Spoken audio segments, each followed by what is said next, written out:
12 మంది బ్రిటిష్ ఆడపిల్లలు, మహిళలు. ఆడపిల్లలంటే చిన్నవాళ్ళు, మహిళలంటే మధ్య వయస్కులు. వాళ్ళు అత్యాచారాలకు గురయ్యారు, హత్యలకు గురయ్యారు ఈ మధ్య కాలంలో. వీటన్నిటి ఈ అత్యాచారం, హత్య ప్రతి దాని వెనక ఏదైతే చొరబాటుదారులుగా వచ్చి శరణార్థులుగా మారి అక్కడ అప్పనంగా తిని కూర్చుంటున్నటువంటి కుటుంబాలకు సంబంధించిన వాళ్ళే. పాకిస్తాన్ నుంచి వచ్చినోడా, ఆఫ్ఘనిస్తాన్ నుంచి వచ్చినోడా, సిరియా నుంచి వచ్చినోడా, ఈజిప్ట్ నుంచి వచ్చినోడా, ఇట్లాంటి వాళ్ళే చేస్తున్నటువంటి ఈ అరాచకాలు.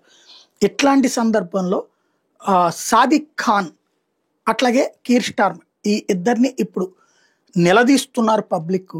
ఎందుకంటే తాజా నివేదిక ప్రకారం వీటిలో ఏ విషయంలో కూడా చర్యలు తీసుకోలేదు. పట్టుకోవడం, వాళ్ళని ఆ తర్వాతన కోర్టులో పెట్టినప్పుడు కోర్టులో ఏం చెప్తున్నాయి, వీళ్ళకి ఈ దేశ చట్టాలు తెలియవు కాబట్టి అత్యాచారం చేశారు, అత్యాచారం నేరం అని వాళ్ళకి తెలియదు, ఆ కారణంగా ఈ దేశ చట్టాలు తెలియదు అంటున్నారు కాబట్టి అంటూ వాళ్ళని వదిలేస్తున్నాయి, లేకపోతే చిన్న శిక్ష విధిస్తున్నాయి. రెండో పక్కన ఇవి కొనసాగుతూనే ఉన్నాయి. తెలిసి చేస్తున్నటువంటి క్రైమ్ అది. స్థానిక బ్రిటిషర్లు గనక ఉద్యమిస్తే ఉద్యమించిన వాళ్ళ మీదనే కేసులు పెడుతున్నారు. ప్లస్ ఇట్లాంటి వాటిలో సాక్ష్యాల సేకరణని కూడా సాదిక్ ఖాన్ ఆపేపిస్తున్నాడు లండన్ మేయరు అన్నటువంటిది.